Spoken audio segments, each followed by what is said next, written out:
અંકલેશ્વરના જૂના બોરબાટા બેટ ગામમાં પ્રગતિશીલ ખેડૂત અશ્વિન પટેલ દ્વારા શિયાળામાં ભીંડાનું વાવેતર થતું નથી, પણ એમાં મલ્ચિંગ કરી ભીંડીને ખેતર કરે છે.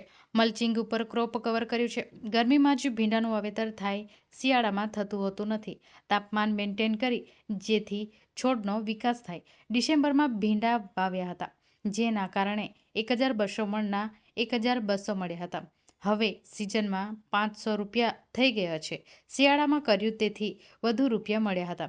1.40 લાખના ભીંડા પાક્યા હતા, તો કેળમાં 15 થી 17 મહિના માવજત કરવી પડે, જેથી 2 લાખ મળે છે. બીજા નંબર શેરડી વીંધે 50 થી લાખ મળે છે, જ્યારે 3 મહિનામાં ભીંડાની આવક મેળવી રહ્યા છે. ભીંડા જાન્યુઆરીમાં વાવ્યા અને એપ્રિલ સુધીમાં 1.40 લાખ મળી ગયા છે.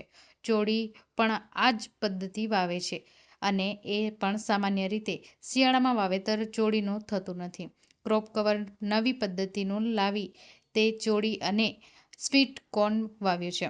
મિશ્ર પાકનું વાવેતર કરી આ બધો ફાયદો મેળવ્યો છે. સ્વીટ કોર્નમાં 3 માસમાં રૂપિયા 2 લાખ કમાઈ લીધા છે.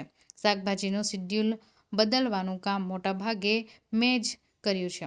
બીજા લોકો ખાસ કરતા નથી. 1 વીંધામાંથી 16 મણ ભીંડા શિયાળાના દિવસોમાં કોઈ કરતું નથી. આપણે કર્યું છે બિઝનેસ વાવેતર મલ્ચિંગ પદ્ધતિથી કરી વધુ આવક મેળવી રહ્યા હોવા સાથે તેઓ સંપૂર્ણ ખેતી ડ્રીપ ઇરિગેશનથી કરી રહ્યા હોવાનું જણાવ્યું હતું.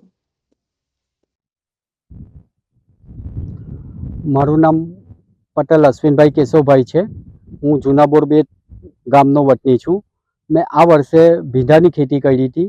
ભીંડાની ખેતી મેં ડિસેમ્બરમાં કરી હતી. ડિસેમ્બરમાં ઠંડી હોય છે, એના કારણે ભીંડાની ખેતી થતી નથી.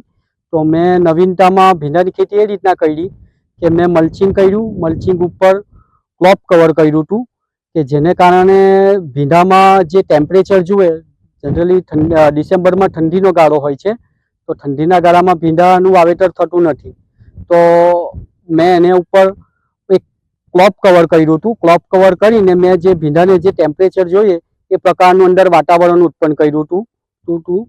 ને એનાથી બીજો એક ફાયદો મને એ થયો કે ઠંડીના સમય પર ચૂસિયાનો પ્રોબ્લેમ ઘણો હોય છે. તો જે મેં ક્રોપ કવર કર્યું એના કારણે મારે ચૂસિયાનો પ્રોબ્લેમ રહ્યો નથી, જેમ કે સ્પ્રેનો કોઈ પ્રોબ્લેમ જ નથી રહ્યો.